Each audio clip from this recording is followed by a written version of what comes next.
సిద్దిపేట జిల్లా గజ్వేల్లోని శ్రీ సీతారామ ఉమామహేశ్వర ఆలయంలో ఆదివారం మహాశివరాత్రిని పురస్కరించుకుని ఆలయంలో విశేష పూజా కార్యక్రమాలు నిర్వహించారు.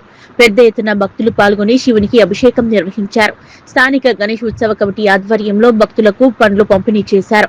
ఈ సందర్భంగా పురోహితులు మఠం శివకుమార్, సాయి పంతులు మాట్లాడుతూ అందరికీ శివరాత్రి శుభాకాంక్షలు తెలిపి పురాతన ఆలయం శ్రీ సీతారామ ఉమామహేశ్వర ఆలయంలో ప్రతి సంవత్సరం శివరాత్రి వేడుకలు ఘనంగా నిర్వహించడం జరుగుతుందని, స్వామివారిని దర్శించుకుంటే కోరిన కోరికలు నెరవేరుతాయని భక్తుల విశ్వాసమన్నారు.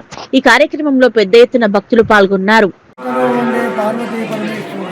ఈ యొక్క సీతారామ ఉమామహేశ్వర ఆలయంలో ప్రతి సంవత్సరం మాదిరిగా ఈ సంవత్సరం కూడా ఈ యొక్క మహాశివరాత్రి వేడుకలు ఘనంగా జరుపుకుంటున్నాము. అయితే ఇది 800 సంవత్సరాలు జరుపుకునేటువంటి ఈ యొక్క దేవాలయము అత్యంత వైభవంగా ఉదయం 3 గంటల నుండి రాత్రి 12:30 వరకు ఈ యొక్క అభిషేకాలు జరుగుతాయి.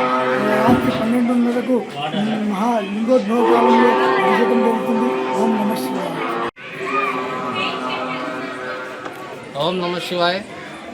ఎన్నో వందల సంవత్సరాల చరిత్ర కలిగిన మన సీతారామ ఉమామహేశ్వర స్వామి దేవాలయంలో భక్తులు శివరాత్రి పర్వదినాన అధిక సంఖ్యలో పాల్గొన్నారు.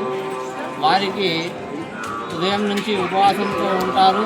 అదేవిధంగా సాయంత్రము ఆ శివునికి అభిషేకం చేసిన తర్వాత ఉపవాస దీక్షను ఇక్కడనే విరమించుకోవాలని మా గణేష్ ఉత్సవ కమిటీ తరఫున వారికి పండ్ల పంపిణీ కార్యక్రమం చేసినాము. భక్తులు అధిక సంఖ్యలో వీచేసి ఆ పరమేశ్వరుని అనుగ్రహానికి పాత్రలు కావాల్సిందిగా కోరుతున్నాము. ఓం నమః శివాయ.